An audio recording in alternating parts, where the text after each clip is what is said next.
ముందుగా మీడియా మిత్రులకు మరి అదేవిధంగా ప్రతిరోజు 24/7 24 గంటలు కూడా కాంగ్రెస్ పార్టీ కోసం పనిచేస్తున్నటువంటి ప్రతి ఒక్క కార్యకర్తకు నా యొక్క హృదయపూర్వక నమస్సుమాంజలి తెలియజేస్తున్నాను. ప్రస్తుతం ఇవాళ మరి మన వనపర్తి నియోజకవర్గంలో చూసుకున్నట్టయితే ఈ వనపర్తి నియోజకవర్గంలో తుడి మెగారెడ్డి గారిని గత డిసెంబర్ 3వ తారీఖు నాడు దాదాపు 25,000 ఓట్ల మెజారిటీతో గెలిపించుకోవడం జరిగింది. అయితే మరి ప్రస్తుత కాలంలో బీఆర్ఎస్ పార్టీ నాయకులను ఏదైతే జాయినింగ్ విషయం ఉందో ఆ విషయంలో మరి ఆ గ్రామంలో పార్టీ కోసం పనిచేసినటువంటి ప్రతి ఒక్క కార్యకర్తను తెలుసుకొని ఆ తర్వాతనే మరి ఆ గ్రామంలో ఉన్నటువంటి కార్యకర్తలను బీఆర్ఎస్ నాయకులు కానీ లేదా ఏ ఇతర పార్టీ నాయకులను కానీ ఇవాళ జాయిన్ చేసుకుంటారని చెప్పినటువంటి మన మెగారెడ్డి గారు అదే విషయాన్ని అదే పద్ధతిలో అదే క్రమశిక్షణ వ్యవస్థతోన ఆయన కూడుకొని ఇవాళ పార్టీ కోసం పనిచేయడం జరుగుతుంది. అయితే ప్రస్తుత కాలంలో మరి మీరు ఏ విషయాలు అంటే చిన్నారెడ్డి గారిని నేను ఇవాళ ప్రశ్నిస్తూ ఉన్నాను. అయ్యా చిన్నారెడ్డి గారు, గతంలో మీరు మాజీ మంత్రివర్యులుగా చేయడం జరిగింది.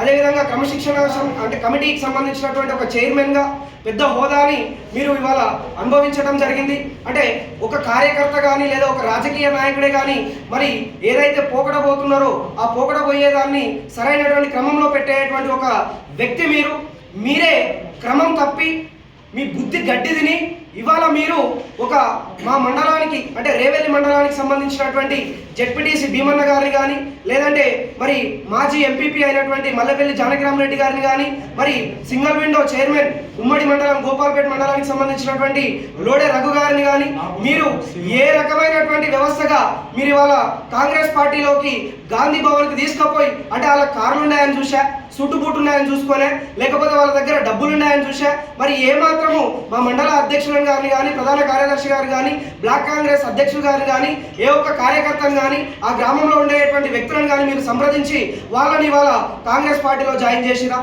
ఇదే విధంగా మరి ఇవాళ ఆత్మహత్య దాడి యత్నం చేసినటువంటి మన గణేష్ గౌడ్ గారికి నేను ఒకటే ఇవాళ ప్రశ్నిస్తా ఉన్నాను.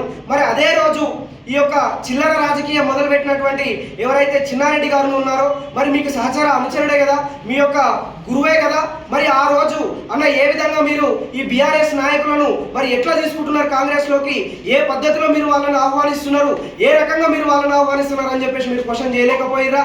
ఒకసారి ఆలోచన చేసుకోవాలి. గత రాజకీయ పార్టీలో ఉండేటువంటి నాయకులైనా సరే, మీరు వచ్చినటువంటి వ్యక్తులైనా సరే, మీరు బీఆర్ఎస్ పార్టీకి తొత్తులుగా ఉండేటువంటి నాయకులను తీసుకున్నటువంటి దౌర్భాగ్య పరిస్థితి మీరు తీసుకొచ్చి ఇవాళ మీరు చేసినటువంటి ఈ యొక్క కార్యక్రమానికి పునాది వేసిందే మీరు, దానికి పిల్లర్ కట్టిందే మీరు, ఇట్లాంటి పనికి వాళ్ళ పనులను ప్రారంభించిందే మీరు. కాబట్టి ఈ విధంగా నేను ప్రశ్నిస్తూ ఉన్నాను.